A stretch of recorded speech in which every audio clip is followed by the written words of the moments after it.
Prospecting के अंदर माहिर बनने के लिए आपको एक प्रिंसिपल जरूर सीखना पड़ेगा, और प्रिंसिपल है द प्रिंसिपल ऑफ रिएक्शन। हम ह्यूमन बींग्स बहुत समझदार हैं। जितने भी एनिमल्स हैं, जितने भी एनिमल किंगडम के अंदर जीव जंतु हैं, उनमें जो सबसे ज्यादा दिमाग है वो किसमें है? ह्यूमन बींग्स में। और ह्यूमन बींग्स के पास एक ऐसी चीज है जो किसी भी एनिमल के पास नहीं है, वो है उसकी फ्री विल। ह्यूमन बींग्स अपने डिसीजंस ले सकते हैं, वो कुछ भी सोच सकते हैं, वो जो चाहे वो कर सकते हैं, उनके पास एक फ्री विल होती है। वो डिसीजन लेने की फ्री विल होती तो है, पर फिर भी जो इंसान है वो है तो एक जानवर ही, और वो जानवरों की तरह रिएक्ट करते हैं। ये मैं आपके लिए नहीं बोल रहा, ये मैं आपके प्रोस्पेक्ट्स के लिए बोल रहा हूं। जिन लोगों को आप अप्रोच करने वाले हो उन लोगों के लिए आपको बोल रहा हूं कि लोग सिर्फ और सिर्फ रिएक्ट करेंगे। वो अपने डिसीजंस जो ले रहे हैं अपनी फ्री विल के हिसाब से नहीं ले रहे। देखो, दो तरीके से हम डिसीजन लेते हैं, हमारे दो तरीके के ब्रेन एक्टिव है। एक होता है हमारा कॉन्शियस ब्रेन। अब जो कॉन्शियस ब्रेन होता है वो अभी एट प्रेजेंट, जैसे आप और मैं बात कर रहे हैं ना, आपस में हमारी कॉन्वर्सेशन चल रही है, आप समझ रहे हो, अभी आप कॉन्शियसली एक्टिव हो। मैंने किया, आप कॉन्शियसली एक्टिव हो गए, आपका ध्यान ले लिया, मैंने फोकस ले लिया, ये आपका कॉन्शियस ब्रेन है। पर सब कॉन्शियस ब्रेन बहुत सारे डिसीजंस ले रहा है इसी टाइम पे। आपको कब पलके झपकानी है, आपको क्या करना है, कैसे करना है, जो आपके डिसीजंस होते हैं एक्चुअल में जो आपका सबकॉन्शियस ब्रेन है वही लेता है। पर जो कॉन्शियसली आप डिसीजन ले रहे हो ना, वो भी आपको नहीं पता कि उसमें भी कहीं ना कहीं सबकॉन्शियस का रोल है, और उस रोल को जो इन्फ्लुएंस कर रहा है, जो ट्रिगर कर रहा है कॉन्शियसली, अभी जो आप करने वाले हो उसको कौन ट्रिगर कर रहा है? वो रिएक्शंस कर रहे हैं।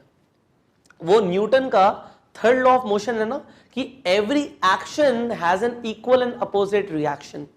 हर एक्शन का कुछ ना कुछ रिएक्शन जरूर होता है। एग्जाम्पल के तौर पे, अभी कोई इंसान आके अभी आपके पीछे से एकदम से आपको एक चांटा मार दे, ऐसा कोई करेगा नहीं, पर मैं एग्जाम्पल के तौर पे ले रहा हूं। अभी कोई आते आपको स्लैप कर दे, आप क्या करोगे? आप पलट के उसे भी स्लैप करोगे। एक एक्शन हुआ और तुरंत रिएक्शन हुआ, आपने रिस्पॉन्ड नहीं किया। ह्यूमन बीइंग्स करना तो चाहिए, बट ज्यादातर लोग रिस्पॉन्ड नहीं करते, रिएक्ट करते हैं। समझदारी से जो फैसले लेने होते हैं ना, हम कहते हैं उनको सोच समझ के फैसला लेना, सोच समझ के फैसले नहीं लेते। आप जब अपने प्रोस्पेक्ट को टाइम देते हो, सोच के बताइए, सोच के कुछ नहीं हो रहा। ये सिर्फ मिथ है कि सोचेंगे, सोच के होगा, कोई नहीं सोच रहा। सिर्फ एक्शन और रिएक्शन। ह्यूमन बीइंग सिर्फ रिएक्ट करेंगे, जो उनके साथ हो रहा है रिएक्ट करेंगे। उनको लगा, उनके साथ एक रिएक्शन हुआ कि उन्हें पैसों की जरूरत पड़ी, अभी के अभी कुछ ऐसा हो गया, बिजली का बिल सामने आ गया कि जी 15,000 का बिजली का बिल आ गया, 10,000 का बिजली का बिल आ गया, पैसे चाहिए, पैसे चाहिए। जब चाहिए तो फिर कुछ करना पड़ेगा, तो वो रिएक्ट कर रहे हैं, बस सोच समझ के कोई फैसला नहीं ले रहा। तो आप जितना मर्जी बोल लो अपने प्रोस्पेक्ट को कि सोच के समझ के बताना, will not work. So what you need to do, क्या करना है? आपको समझना है कि जो ह्यूमन बीइंग्स हैं वो हमेशा रिएक्ट कर रहे हैं। People do not take much decisions. आप जब डिसीजन लेने के लिए कहते हो तो वो डिसीजंस नहीं लेते, they just react to whatever happens with them. वो सिर्फ रिएक्ट करते हैं जो उनके साथ हो रहा है। अब होगा क्या? आपकी वजह से जो होगा, उस वजह से लोग आपकी तरफ रिएक्ट करेंगे। सो आपकी वजह से आपके हाथ में क्या चीजें हैं, यहां पे समझो। यहां पे एक आप कुछ बोल रहे हो, यू आर सेइंग समथिंग और यू आर डूइंग समथिंग। आप कुछ बोल देते हो, उससे एक रिएक्शन आता है, आप कुछ कर देते हो, उससे रिएक्शन आता है। इससे जरा समझो, आप एक रोड पे जा रहे हो, आपने सामने वाले की गाड़ी को ठोक दिया, ठोक दिया, अब क्या होगा? आपने एक एक्शन किया तो हो सकता है सामने वाला बाहर निकल के आए और आपके शीशे पे जोर जोर से बोले, नीचे कर भाई, बात करनी है तेरे से, बाहर निकल। वो रिएक्ट कर रहा है, और हो सकता है फिर आप भी रिएक्ट करो। सो अब यहां पे एक तो कुछ करने से रिएक्शन हुआ, अब आपने वहां पे उसे कुछ बोल दिया, आपने कुछ और अब्यूजिव बोल दिया, और उसने आप पे हाथ उठा दिया, तो यहां पे आपके बोलने से भी रिएक्शन हो रहा है। हो सकता है आप वहां पे उसे बड़े प्यार से समझाओ कि सर कुछ ऐसा था, कुछ इमरजेंसी थी, किसी का एक्सीडेंट हो गया था, मुझे जाना था, और गलती से इस तरीके से मेरे दिमाग में चीजें चल रही थी, आई एम सो सॉरी।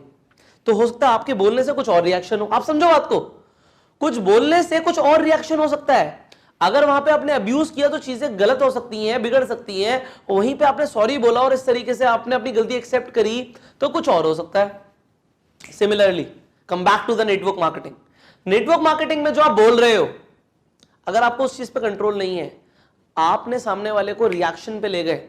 अब आपने, जो मैंने आपको लास्ट वीडियो में बताया कि एमएलएम के वर्ड्स यूज नहीं करने, हर शब्द सामने वाले के दिमाग में एक डिफरेंट डोर ओपन करते हैं।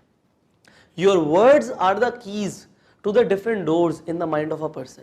एग्जाम्पल के तौर पे, वहीं पे एक्सीडेंट हो गया, आपने गाड़ी ठोक दी, अब वो इंसान बोलने भी आया, वो चीखने चिल्लाने लग गया, आपने बोला, आपने ऐसा बोला, ऐसा हुआ नहीं हुआ मैं उसकी बात नहीं कर रहा, आपने ऐसा बोला कि यार मेरे घर में डेथ हो गई है, मेरा दिमाग कहीं चल नहीं रहा, आई एम सो सॉरी, इस वजह से थोड़ी सी गाड़ी टच हो गई। ऐसे बोलते ही सामने वाले के दिमाग में कुछ और डोर ओपन हो गया, उसने भी आपकी तरफ एक सिंपैथी फील करना शुरू कर दी और आपको बोला कि कोई नहीं, आप जाओ, आप जाओ। आपके शब्द कहां से कहां लेके जा सकते हैं कॉन्वर्सेशन को, सेम सिचुएशन में। सिमिलरली नेटवर्क मार्केटिंग, अगर आप ऐसा बोल देते हो, मैंने एक कंपनी ज्वाइन करी है, काम खत्म। क्योंकि यहां पे जो डोर ओपन होगा ना, वो क्या डोर ओपन होगा, एग्जांपल देता हूं मैं आपको।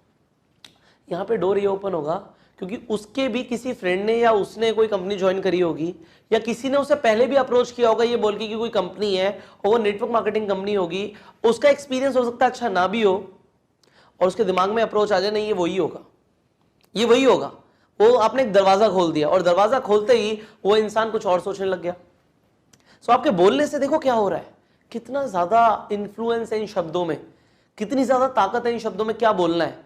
अब अगर आप इस तरीके से कुछ वर्ड्स यूज करते हो जो एमएलएम के वर्ड्स हैं स्पेसिफिकली, जैसे कि अपलाइन, डाउनलाइन, सक्सेस लाइंस, मेरा यहाँ पे मार्केटिंग प्लान है, यहाँ पे हमारा मतलब आपने बोला हमारा बिजनेस बीओपीपी इवेंट होने वाला है, हमारी एनडीओ ट्रेनिंग होगी, हमारा ये होगा, हमारा इस कंपनी में मैं डायरेक्टर बनने वाला हूँ, वो इंसान ये डायमंड डायरेक्टर है। सो ये जो वर्ड्स हैं ये एमएलएम के स्पेसिफिक वर्ड्स हैं, और इन वर्ड से अलग अलग दरवाजे खुलेंगे, चाबियां हैं ये शब्द, और वो होने से फिर क्या होगा, you can expect, so people will react to it. So यहां पे आप कैसे रिएक्शन को घुमा सकते हो, आपको वो शब्द सीखने पड़ेंगे कि क्या बोलना है। जैसे अभी हमने ओपनर सीखे, उनसे कुछ और दरवाजे खुल रहे हैं दिमाग में, वहां पे नीड और वांट सामने आ रही है कि मुझे भी चाहिए, मुझे बताओ। सो वो आपको सीखना पड़ेगा। यहां पे आपको ये चीज समझनी है, there is nothing called good और बैड प्रोस्पेक्ट्स। ऐसा आप बोलते ना कभी कभी, यार वो प्रोस्पेक्ट बहुत बुरा था, ये प्रोस्पेक्ट बहुत अच्छा था। कोई भी प्रोस्पेक्ट गुड और बैड नहीं होता, कोई भी अच्छा और बुरा नहीं होता, सारे के सारे प्रोस्पेक्ट्स न्यूट्रल होते हैं। It's a mindset I am giving you. Mindset training तो पूरे कोर्स में चलती रहेगी, खत्म नहीं हुई है। So it's a mindset that there is no good और bad prospect, everybody is neutral, people will just react to whatever happens with them. और वो होगा कैसे होगा उनके साथ, या तो कोई उन्हें कुछ बोलेगा या कोई कुछ करेगा उनके साथ।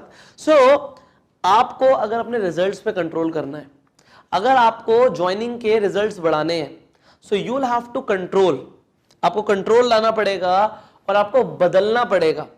जो आप अभी तक बोलते हो, यू से और you do, so you understand this. हमेशा याद रखना, principle of reaction. The principle of reaction is, लोग अपनी फ्री विल से डिसीजन नहीं लेते, they just react to whatever happens with them, and उनके साथ जो हो रहा है वो उनके हाथ में नहीं है, उनके डिसीजंस रिएक्शन का रिजल्ट है, और रिएक्शन आपके हाथ में है कि आप क्या बोलोगे और आप क्या करोगे। सो इसे कॉन्टिन्यूसली इंप्रूव करना है हमें। So now you have understood the principle of reaction. अब जो वर्कशीट में लिखा हुआ उसे करो, and I will see in the next video. Till the time,